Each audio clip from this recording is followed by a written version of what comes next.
সংসদ ভবন এলাকা জনসমুদ্র পরিণত হয়েছে। আমাদের সহকর্মীরাও আশপাশের রাজধানীর বিভিন্ন জায়গা থেকে জানাচ্ছিলেন জনতার স্রোত বইছে এবং সেই জনতার স্রোত এক জায়গাতে এসে মিলেছে, সেটি এই জাতীয় সংসদ ভবন এলাকা।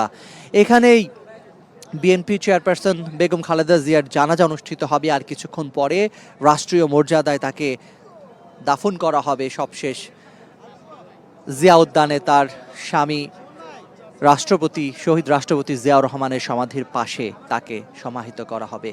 অনেকেই এসেছেন ফুল হাতে, কেউ অশ্রু চেপে এসেছেন, কিংবা কেউ বুকে সেই ক্ষত নিয়েই এখানে এসেছেন তাদের নেত্রীকে চিরবিদায় দিতে।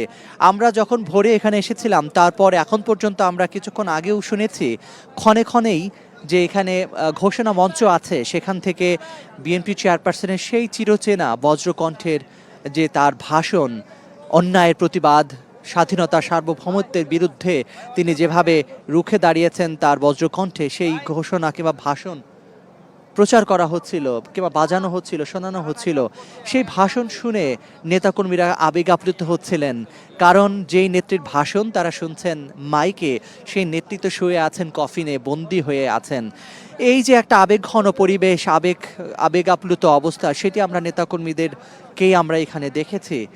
তারা বলছেন যে তাদের নেত্রীর হয়তো এই যে বিদায়, শারীরিক যে বিদায় হলো, সেটি কোনোভাবেই পূরণ হবার নয়, সেটি পূরণ হবে না, সেটি তারা জানেন। কিন্তু আবেগ যে মানুষের রয়েছে, সেই আবেগের কাছে অনেকেই পরাস্ত হন, মনকে বাদ দিতে পারেন না।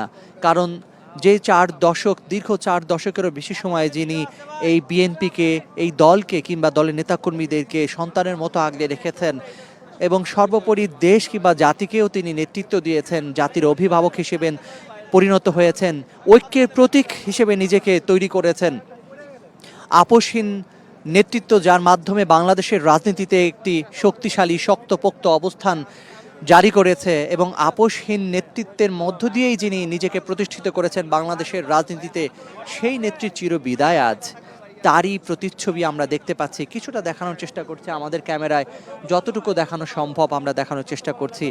সেই নেতার চিরবিদায়ের মুহূর্ত কিছুক্ষণ সমাগত হয়েছে।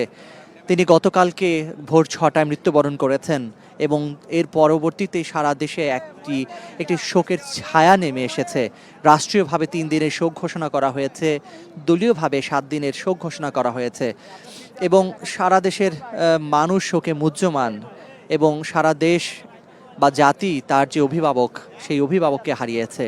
এই ক্ষত কিংবা এই বেদনা কখনোই পূরণ হবার নয়। তারপরও যারা এখানে এসেছেন এই জানাজায় অংশ নিতে, তারা বলছেন তাদের নেত্রীকে তারা হয়তো ফিরে পাবেন না, কিন্তু তার যে আদর্শ, তার রেখে যাওয়া আপোষহীন সংগ্রাম, তার যে সততার শিক্ষা কিংবা অহিংস আন্দোলনের যে বারতা, সেটি তাদের পাথেয়, সেটি তাদেরকে পথ দেখাবে কিংবা অনুপ্রেরণা যোগাবে যুগ যুগান্তরে, প্রজন্ম থেকে প্রজন্মে। এবং সেই চেতনা, সেই আদর্শকে ধারণ করাই এখন তাদের একমাত্র লক্ষ্য, একমাত্র প্রতিশ্রুতি। এবং আজকের দিনে তারা বলছেন যে এই তাদের নেত্রীকে বিদায়ের মধ্য দিয়ে, চিরবিদায়ের মধ্য দিয়ে তার নেত্রীর সঙ্গে তাদের যে বিরহ কিংবা বিচ্ছেদ, এটি যেন শুধুমাত্র তার যে দৈহিক বিদায় সেটির মধ্যেই সীমাবদ্ধ থাকে। তার আদর্শিক বিদায় কখনোই সম্ভব নয়, কিংবা একটি নেতার মৃত্যুর মধ্য দিয়েই তার আদর্শিক মৃত্যু ঘটে না।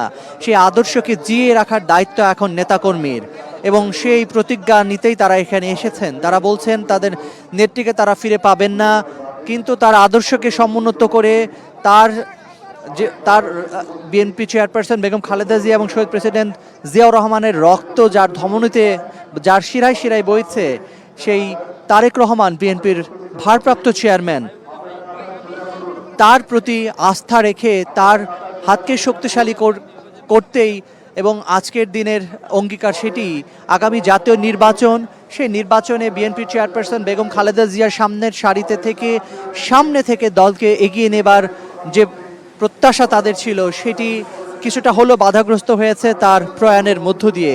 যদিও তারা বলছেন এই শোককে তারা শক্তিতে পরিণত করতে চান, কারণ তাদের সামনে তাদের দলের ভারপ্রাপ্ত চেয়ারম্যান তারেক রহমান রয়েছেন, যার হাতেই এখন রয়েছে জাতীয়তাবাদী আদর্শের মশাল, জাতীয়তাবাদী আদর্শের সেই পতাকা যার হাতে রয়েছে।